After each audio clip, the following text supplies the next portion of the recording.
Welcome, disgusting human, to this video about damage fatigue. Is damage fatigue worth using? Well, the cost is just slightly lower than fire or frost damage. Fire damage on touch 100 points costs 50 magicka. In comparison, 100 points of damage fatigue costs 40 magicka, so 10 magicka less. But that's unfortunately not the whole story. You see, enemies will usually have more fatigue than health, oftentimes significantly more. If we look at NPCs in Arkantant, which is the first dungeon of the main quest, we see that most of them have around 200 fatigue but only 50 health, which makes it, let's just say, inefficient to disable them instead of just brutally murdering them. Removing all fatigue from such an NPC will cost you 80 magicka, while simply killing them with fire or frost will only cost you 25. This is disregarding any resistances or weakness to either magicka or elements.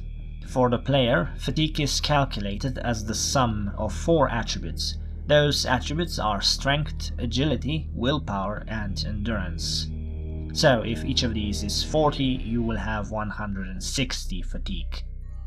And if each is 100, you will have 400 fatigue. Now, I don't know if NPCs and creatures calculate their total fatigue in the same way as the player, but according to my testing, you do need from 2 to 4 casts of this spell to get most of them to 0 fatigue. So they have around the same number regardless of the technicalities. The exception are those NPCs and creatures that can either partially or fully negate your attack, such as the evil Breton and Orc races with their 50 and 25 respective resistance to magicka, or the Daedric race of Golden Saints who have a chance to reflect your damage, and the chance to make you reflect on the stupidity of your actions. But what else is new? But there is another problem, and that is that getting enemy fatigue to 0 is not enough. In order for them to collapse, you need to get it below 0.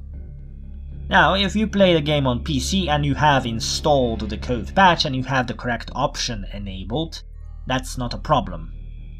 However, if you play vanilla, damage fatigue will not do that. Damage fatigue in vanilla will not get fatigue below 0.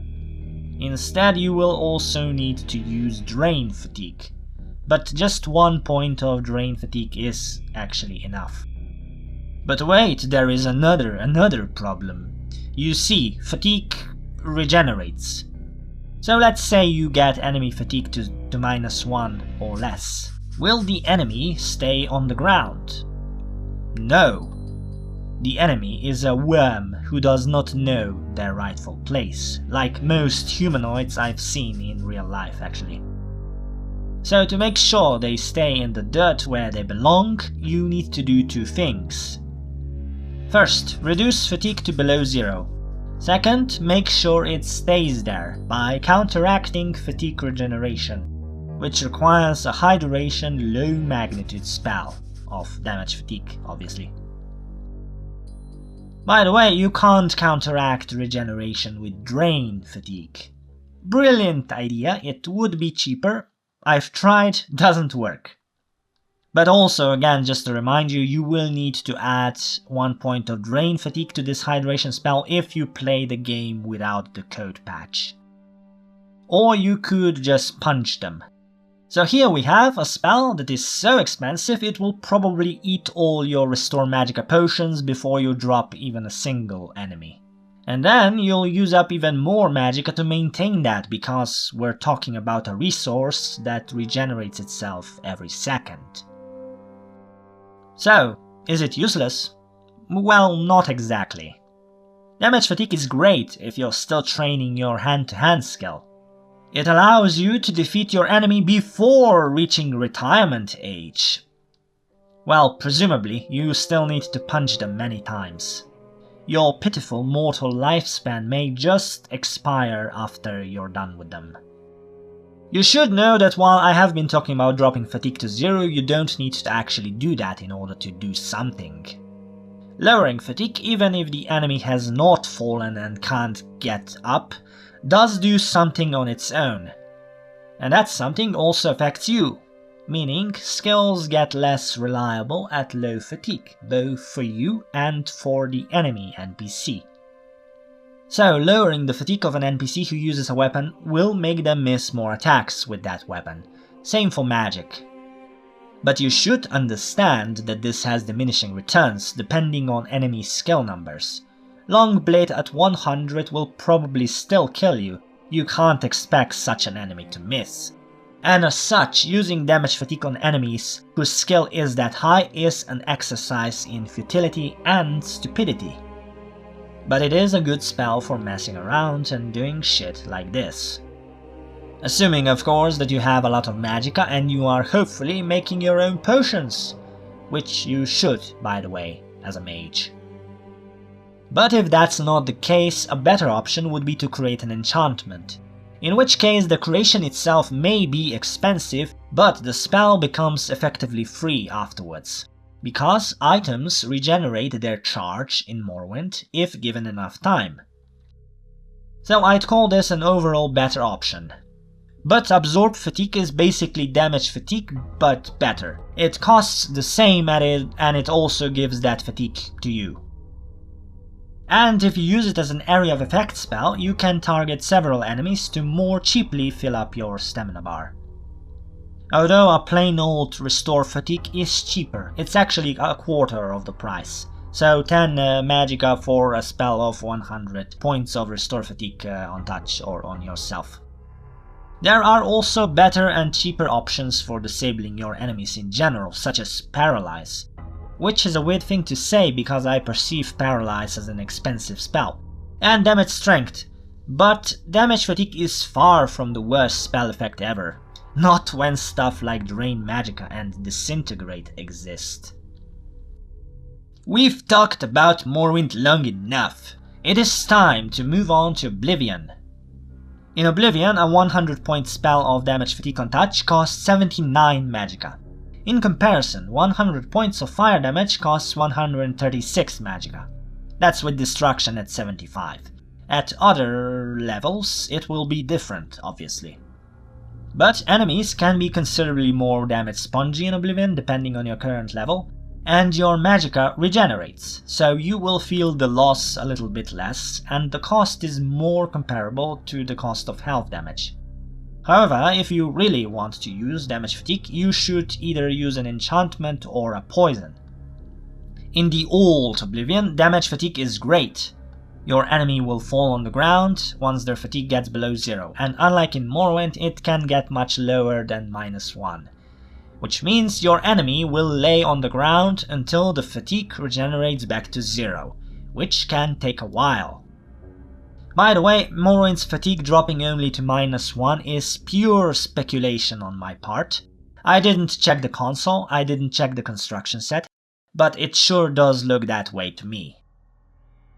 Even if I cast several 400 magnitude spells in a row, the enemy still gets back up in 1 second.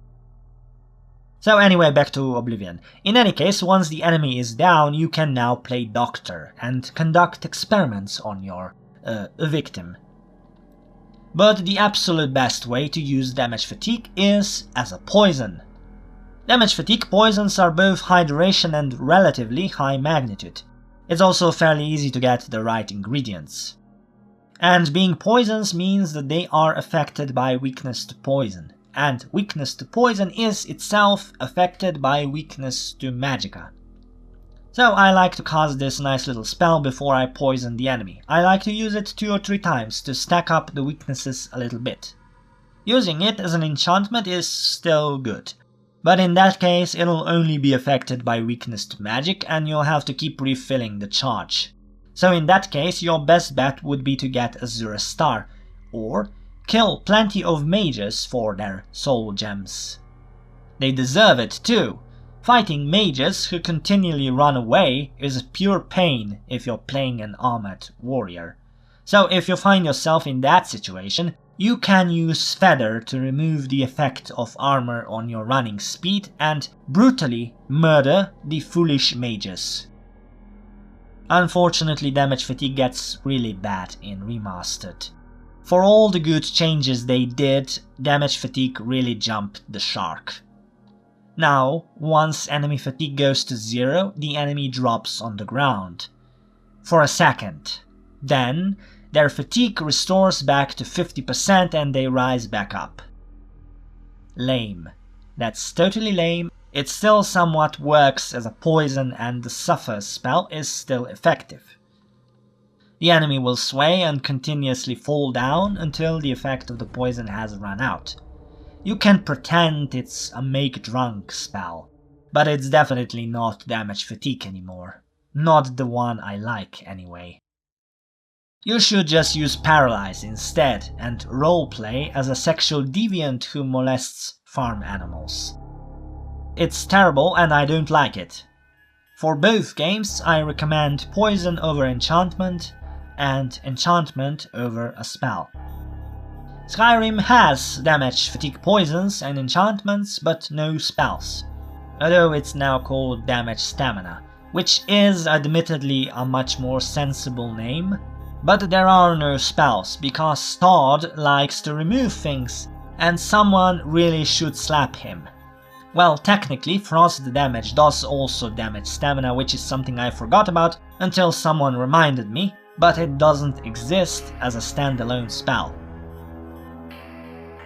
I would love to tell you how damage stamina works in Skyrim, but unfortunately I haven't touched that game in several years and I'm not feeling particularly motivated, to be honest. I'll probably return to it at some point, but not currently. I'm sorry for not uploading. I've been busy. I have finished my mastery, so you can now call me Master. Although you should have already called me Master and I don't know why you haven't. The university made the process as painful and irritating as possible, every step of the way. I even had to pay a bribe.